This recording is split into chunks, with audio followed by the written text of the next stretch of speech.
एक अवधारणा ये भी है कि अस्थमा जानलेवा नहीं है, सिर्फ थोड़ा तंग करती है। तो ये कुछ हद तक नहीं, बहुत हद तक गलतफहमी है। अस्थमा में किसी भी उम्र में जानलेवा हो सकती है यदि समय पे ध्यान ना दिया जाए। देखिए, जीने के लिए सबसे ज़रूरी चीज़ सांस है। हम 24 घंटे सोएं, जागे, खाना खाएं, पर सांस लेते रहते हैं। तो यदि सांस लेने में ही तकलीफ़ हो जाएगी तो धीरे धीरे ऐसा हो सकता है कि सांस के जो रास्ते हैं वो परमानेंटली डैमेज होने लगें, जिसके कारण उनकी जकड़न लंबी बीमारी में कन्वर्ट हो जाएगी या बदल जाएगी। तो इसीलिए पहला तो है ही कि इसे समय पे ठीक करें और इसे लंबी बीमारी में बढ़ने ही ना दें। परंतु यदि कभी अटैक हो भी जाए, क्योंकि इस बीमारी में बीच बीच में ऐसा हो सकता है कि सांस का एक ज़्यादा अटैक हो जाए जिसमें सांस लेने में खिंचाव, जकड़न बहुत ज़्यादा बढ़ जाए, उस समय पे ऑक्सीजन नीचे जाने लगती है और यदि समय पे इलाज ना मिले तो जान भी जा सकती है। तो इस बारे में ज़रूर अवेयर रहें, ये बात ध्यान रखें कि समय पर इलाज ना लेना अपनी जान से खतरा मोल लेना हो सकता है। साउथ साइड में ये अस्थमा के लिए जी, हमने भी इंटरनेट पे देखे हैं ऐसे वीडियोस। ये मछली की जो थेरेपी है या इस तरह की और भी कुछ थेरेपीज़ हैं जो कि टीवी पर कई बार या वीडियोस में या इंटरनेट पे बहुत बढ़ा चढ़ा के दिखा दी जाती हैं। परंतु एक चीज़ समझने की है कि ये टिपिकल एक एलर्जिक डिसऑर्डर है।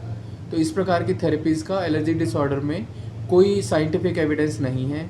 ये प्योरली मिथ है, या जिसे कहते हैं अवधारणा है, और लोगों से एक दूसरे में वायरल हो जाती हैं। और आप भी जानते हैं कि इंटरनेट पे वायरल होने वाली हर चीज़ सच नहीं होती है। आज 7 मई वर्ल्ड अस्थमा डे है। आज इस विषय पर आईएपी की बात कम्युनिटी के साथ प्रोग्राम के अंतर्गत हम समाज में जागरूकता फैलाने के लिए, अस्थमा के बारे में लोगों को बताने के लिए इकट्ठे हुए हैं। यहाँ हम चाहते हैं कि लोगों तक ये संदेश पहुँचे कि अस्थमा क्या बीमारी है, इससे किस प्रकार से बचा जा सकता है, किस प्रकार से इससे बेहतर ज़िंदगी जी जा सकती है, ताकि हम लोगों में इस बारे में अवेयरनेस फैला सकें। किस प्रकार की अवेयरनेस? जी, जैसा कि हम सब जानते हैं कि अस्थमा एक लंबी चलने वाली बीमारी है। ये सांस के रास्तों की इन्फ्लेमेशन यानी कि सूजन और उसमें बलगम बनने की वजह से होती है। इस प्रकार की एलर्जी काफ़ी ज़्यादा पाई जा रही हैं और दिन ब दिन बढ़ रही हैं। भारत जैसे प्रगतिशील देश में, जहाँ की आबादी अब इतनी बढ़ चुकी है, वहाँ पर रोज़ नए प्रोजेक्ट हो रहे हैं, कंस्ट्रक्शन हो रही है। तो धीरे धीरे ऐसा पाया जा रहा है कि एनवायरनमेंट में जो बढ़ता प्रदूषण है उसके कारण, प्लस जेनेटिक फैक्टर्स यानी कि जो आनुवंशिकी है उसके कारण, अस्थमा का जो प्रेवलेंस है, उसका जो रेट है आम लोगों में पाया जाना, वो बढ़ता जा रहा है दिन ब दिन। जो बच्चे और पैदा हो रहे हैं नए, उस पॉपुलेशन में तो ये और भी ज़्यादा पाया जा रहा है। तो ऐसे में हम चाहते हैं कि लोगों तक इस बारे में जागरूकता फैलाई जाए, उन्हें बताया जाए कि किस प्रकार की बीमारी है, किस प्रकार से इससे बच सकते हैं, कैसे इसका अच्छा इलाज लेके इसके लक्षणों को कंट्रोल कर सकते हैं, ताकि समय रहते यदि इलाज हो जाए तो ये सीरियस रूप लेने से रोका जा सकता है। लक्षण क्या? अगर अस्थमा के लक्षणों की बात की जाए तो आमतौर पे अस्थमा जो है एक एलर्जिक डिसऑर्डर है, यानी कि इसमें एलर्जी होती है सांस के रास्तों की, जिसके कारण सांस लेने में तकलीफ़ हो सकती है। परंतु बहुत बार सांस लेने में तकलीफ़ होने से पहले कुछ उससे कम सीरियस लक्षण होते हैं जो कि लोग पहचान नहीं पाते। जैसे कि किसी को यदि लंबी खांसी चल रही है तो अस्थमा के लक्षण हो सकते हैं, किसी को छाती में जकड़न महसूस होती है, किसी को रात के समय सोते सोते अचानक सांस में घुटन महसूस होती है, या उसको धूल मिट्टी के संपर्क में आने से, या आमतौर पे बोलते हैं जैसे सर्द गर्म हो जाने से एकदम उसको सांस लेने में तकलीफ़ बढ़ने लगती है। कुछ मिनटों या कुछ घंटों में ही सांस का खिंचाव बढ़ने लगता है, जकड़न हो रही होती है। तो ये भी दमा के लक्षण हो सकता है। ख़ास तौर पे यदि परिवार में किसी और को पहले से इस प्रकार के लक्षण हैं, तो ऐसे में आनुवंशिकी के कारण ऐसा हो सकता है कि यदि माता पिता में, भाई बहन में, दादा दादी में, या किसी नज़दीकी रिश्तेदार में अगर इस प्रकार के लक्षण हैं, तो शायद इससे आनुवंशिकी रूप से ये बीमारी उन बच्चों में भी आ सकती है, क्योंकि उस बारे में हम ज़्यादा अवेयरनेस फैला रहे हैं। परंतु बड़ों में भी अस्थमा का सही इलाज होना बहुत ज़रूरी है। विश्व भर में लाखों लोग हर साल अस्थमा से ग्रसित हो रहे हैं नए, तथा जो पुराने लोग हैं उनमें से बहुत सारे लोग मर भी रहे हैं अस्थमा की वजह से। इवन यहाँ तक देखा गया है कि जो स्टडीज़ हुई हैं उसमें पाया गया है कि पूरी दुनिया में अस्थमा से जितनी मौतें होती हैं उसका लगभग 42% सिर्फ भारत में है। तो ये हमारी आबादी के साथ साथ कहीं ना कहीं सही रूप से ट्रीटमेंट ना ले पाने के कारण, या समय पे विशेषज्ञ से ना मिल पाने के कारण भी हो रहा है, जिसके कारण देर से पता चलता है और बाद में फिर वो गंभीर रूप ले चुका होता है। इसको अवेयरनेस करने के लिए अस्थमा की यदि रोकथाम की बात की जाए तो जैसे हमने देखा कि अस्थमा मेनली एलर्जिक डिसऑर्डर है, यानी कि इसमें एक समझें अगर इसको तो एक ट्रिगर होता है, यानी कि जो एनवायरनमेंट से कीटाणु हो सकता है, वायरस या फिर धूल मिट्टी हो सकती हैं, या किसी भी प्रकार का एलर्जन जैसे पॉलन, परागकण, ये सब हो सकते हैं। उसके कारण शरीर को एक रिएक्शन होता है, और जब वो रिएक्शन होता है तो हमारा शरीर उसके अगेंस्ट बेसिकली एंटीबॉडीज़ भी बनाता है, लेकिन साथ में बहुत सारा केमिकल रिलीज़ होता है, जिसके कारण सांस के जो रास्ते हैं वो जकड़ने लगते हैं। अब वो जब जकड़न होती है तो उसके कारण सांस लेने में तकलीफ़ होती है। शुरू में हो सकता है थोड़ी घुटन महसूस हो या सांस खिंच के आ रहा हो, परंतु यदि बहुत ज़्यादा हो जाए तो ऑक्सीजन नीचे जा सकती है और ये एक सीरियस रूप ले सकता है। ऐसे में मरीज़ को अस्पताल में ले जाने की, या अगर बहुत ज़्यादा सीरियस हालत में हो तो इवन आईसीयू या वेंटिलेटर की भी ज़रूरत पड़ सकती है। परंतु यही बीमारी को यदि समय पर संभाल लिया जाए तो इसे जल्दी ही रोका जा सकता है और इस तरह के सीरियस रूपों से बचाया जा सकता है। यदि रोकथाम की बात करें तो पहला जो इलाज है वो है प्रिवेंशन, यानी कि बचाव। तो अगर हम जो कुछ हमने बेसिक बातें की, जैसे कि गर्म सर्द है, धूल मिट्टी है, बाहर का खाना, जंक फूड है, ख़ास तौर पे ठंडी चीज़ें जैसे आइसक्रीम, कोल्ड ड्रिंक, चॉकलेट्स और टॉफ़ीज़, ये इस तरह की केमिकल बेस्ड चीज़ें हैं, इनको यदि हम रोकेंगे तो हमारे ओवरऑल ट्रिगर होने का चांस या अस्थमा का अटैक होने का चांस कम हो जाएगा। कुछ चीज़ें हैं जो सीजनल हैं, जैसे कि हमारे कंट्रोल में नहीं है। अब मार्च, अप्रैल, मई, जून जैसे नॉर्थ इंडिया में हम देखते हैं कि कटाई का सीज़न है, तो कटाई का सीज़न होने की वजह से बहुत ज़्यादा इस वक्त भूसा उड़ता है, तो सांस में तकलीफ़ बहुत बढ़ जाती है। इस तरह से आती सर्दी जाती सर्दी जैसे बड़े बुजुर्ग बोलते हैं, वो समय भी थोड़ा सा सांस की बीमारियों के लिए ख़राब होता है, तो उसमें भी थोड़ा ज़्यादा ट्रिगर होता है।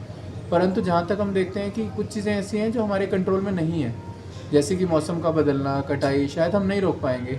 हाँ, बेहतरीन संसाधन यूज़ करके हम कटाई का भूसा भी थोड़ा कंट्रोल कर सकते हैं।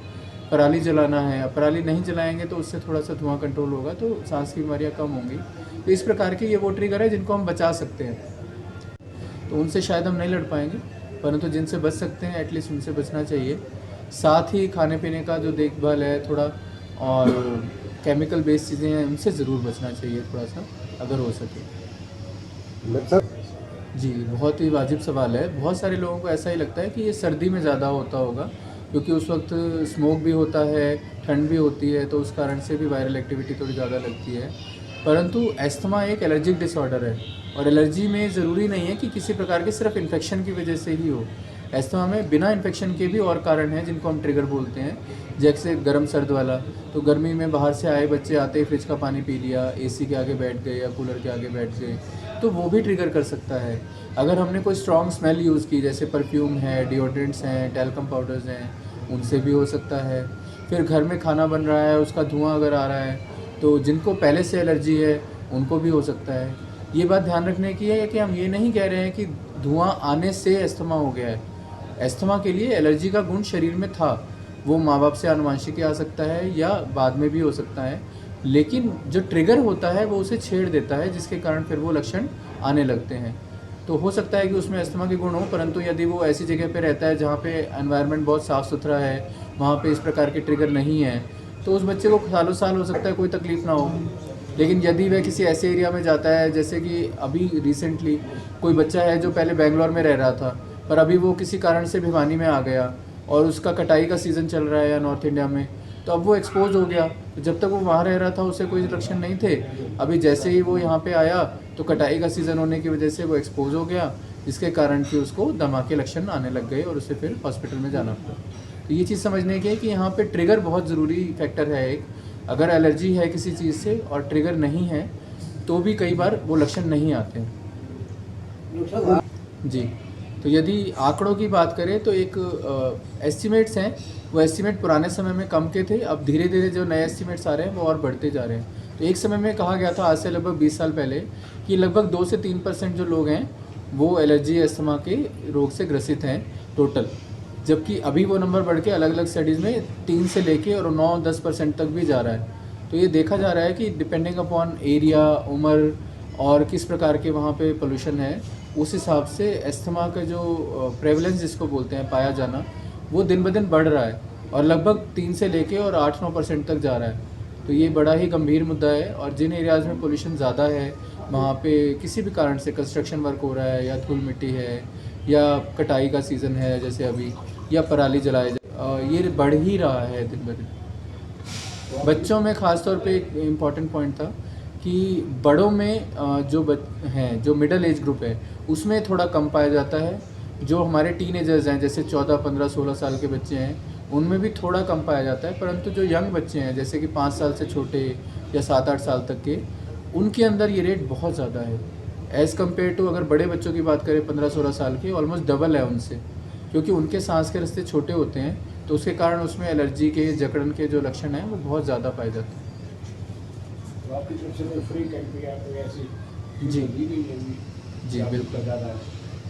अस्थमा के लिए जागरूकता के लिए हमारे यहाँ पे काफ़ी प्रकार की एक्टिविटीज़ होती हैं। पहला है जो आउटरीच एक्टिविटीज़ हैं, जैसे आज हम ये एक्टिविटी कर रहे हैं। इसके अलावा भी हम स्कूलों में जाके या समाज में जब भी अपॉर्चुनिटी मिलती है तो अस्थमा के बारे में डिस्कस करते हैं, लोगों में जागरूकता फैलाते हैं इसके बारे में, क्योंकि समय पे इलाज लेना ही सबसे बड़ा अच्छा समाधान है इसके अंदर, जिससे बीमारी को समय पे रोका जा सकता है। दूसरा जो सबसे इम्पोर्टेंट पॉइंट है, जैसे हर महीने अलग अलग दिन विभिन्न हॉस्पिटलों में फ्री कैंप भी किए जाते हैं अस्थमा से रिलेटेड, और उसमें उनकी जो है स्वास्थ्य जांच की जाती है। जैसे मेरे अस्पताल में 5 तारीख को होता है, इसी प्रकार से और अस्पतालों में किसी में 6 को, किसी में 12 को, अपनी अपनी हैं। परंतु वो लोग कोशिश करते हैं कि किसी प्रकार से इन बच्चों को समय देकर और उनकी अच्छे से जांच करके उनको थोड़ा और अच्छे से जागरूक बनाया जाए और अपनी बीमारी को पहचानने और उसको समय पे इलाज लेने के लिए उनको समझाया जाए। क्या चीज़? प्राथमिक उपचार की बात है, सबसे पहले किसी भी उपचार से पहले जो सबसे ज़रूरी चीज़ होती है वो होती है जागरूकता। यदि माँ बाप बीमारी को समझेंगे, इसके लक्षणों को पहचानेंगे, तो कई बार जब तक वो सीरियस ना हो जाए वो लोग आते नहीं हैं। तो अगर वो पहचानेंगे तो जल्दी आ पाएंगे, उससे बीमारी को समय पे कंट्रोल कर पाएंगे। ये सबसे पहला बहुत ज़रूरी स्टेप है।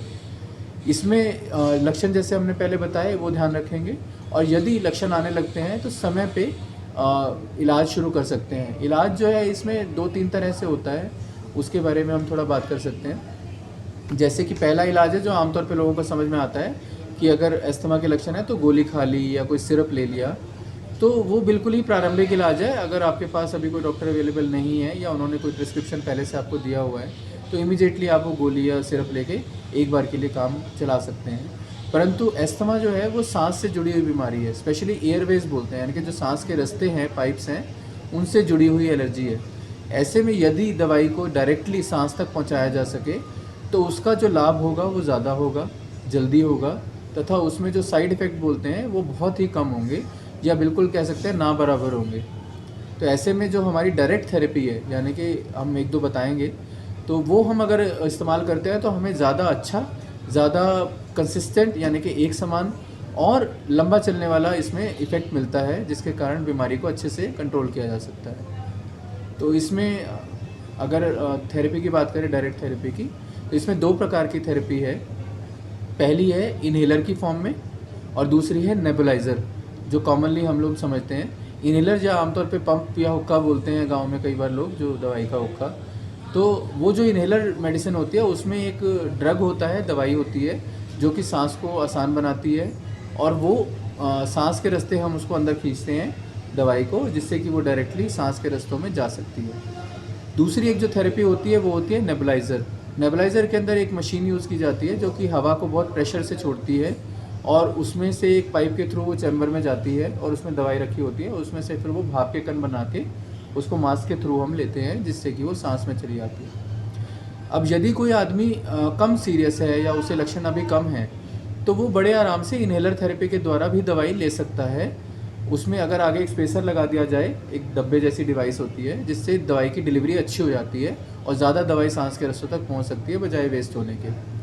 तो शुरू के स्टेज में बिल्कुल जब लक्षण अभी कम सीरियस हैं तो हम इन्हेलर ले सकते हैं, बड़े आराम से उससे ठीक किया जा सकता है मरीज़ को, लंबे समय तक ले सकते हैं बिना ज़्यादा साइड इफ़ेक्ट्स के। बहुत ही अच्छे से इसका इलाज होता है और बहुत ही कारगर है। लाखों लोग इसको ले भी रहे हैं और लाखों लोग इस बीमारी से बाहर भी आ चुके हैं इन्हेलर थेरेपी के द्वारा। जो दूसरी हम बात करेंगे वो है नेबुलाइज़र। नेबुलाइज़र में जो प्रेशर है वो मशीन जनरेट करती है। हम सांस उतना कई बार नहीं ले पा रहे होते जब थोड़ी सीरियस। नेबुलाइज़र थेरेपी का इस्तेमाल करके हम मशीन से दवाई को सांस के रस्तों में पहुंचा सकते हैं। तो इसमें जो है मरीज़ को ज़ोर कम लगाना पड़ता है। तो आमतौर पे जब मरीज़ थोड़ा सीरियस हालत में होता है, गंभीर होता है, तो उस टाइम पे हम नेबुलाइज़र का इस्तेमाल करते हैं। नेबुलाइज़र को रोज़ की थेरेपी के फॉर्म में ज़्यादा दिन तक लगातार यूज़ नहीं करना चाहिए। रीज़न उसके 2 हैं सिंपल से। पहली बात तो वो मशीन है, तो साथ में एक मशीन लेके घूमना पड़ेगा दिन में बार बार देने के लिए।